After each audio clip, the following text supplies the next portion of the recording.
Welcome to 7 Minutes. Your company is always very much appreciated with us here at Mount Olive Lutheran in Regina, Canada. Since our early years, we learned that our regular diet needs to contain the element called iron. In addition to red meat, we have beans or pork ribs as examples of good sources of this metal, which is the second most abundant on earth. Iron plays a fundamental role in our body. The blood cell is made up of protein and iron, in addition to other components, and therefore the lack of it causes anemia.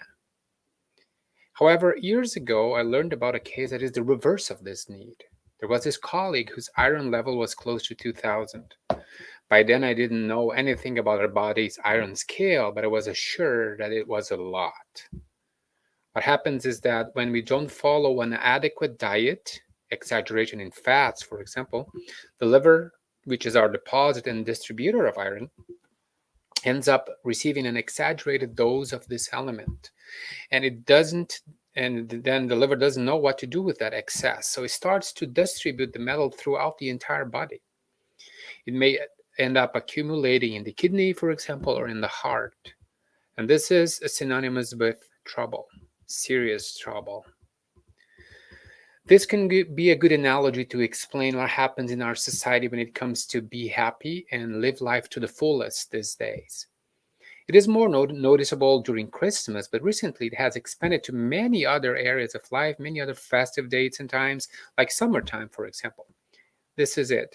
People spend their months with a fairly regular dose of joy, sadness, conquests, defeats. You win, you lose, all those things. As a rule, sort of a more or less balanced life in those emotions.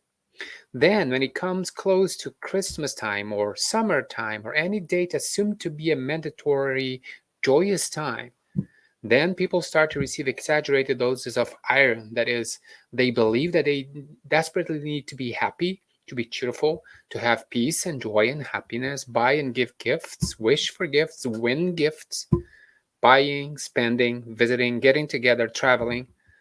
Talk about processing all of this at once. The result may be then that they begin to distribute all this extra energy in the most disorderly and desperate ways possible. And the results are often frustrating, disappointing, or even dangerous to the heart and the soul. Absence of iron component in the body can cause anemia, but excess can be even worse. Likewise, it's not because the social environment around us keeps insisting that we have to smile and celebrate and be happy and live life to the fullest, whatever that may mean, enjoy all good things that we deserve, every happy occasion, that we need to cave and give in to this appeal constantly and wildly. Excess can be harmful to our happiness, to our conscience, and to our faith. When the center of our life remains in Jesus, our chances of a good balance are greater. Because He's not present with us only a few weeks of the year or during happy or summer or joyous days, His presence is well distributed throughout the entire year. He moves through the summer, He goes into the winter, He dies on Good Friday, He rises on Easter, He spends spring again with us, and so forth. He's with us every day. That is, the dose of faith, which is essential for our life, is constant and well balanced.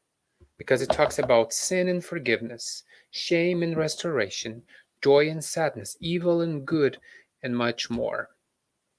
This way, our soul is well kept in His Word, and our body also can feel the reflexes of a heart that relinquishes excessive control of our own happiness and places the control in Christ.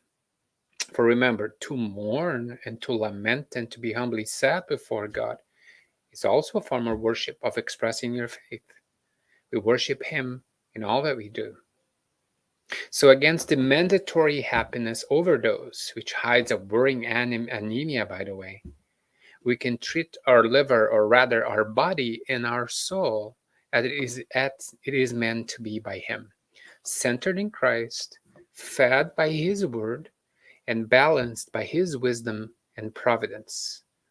This is the adequate dose of peace, hope, and life.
7 minutes, music, message, and your company with us, which is always very much welcome.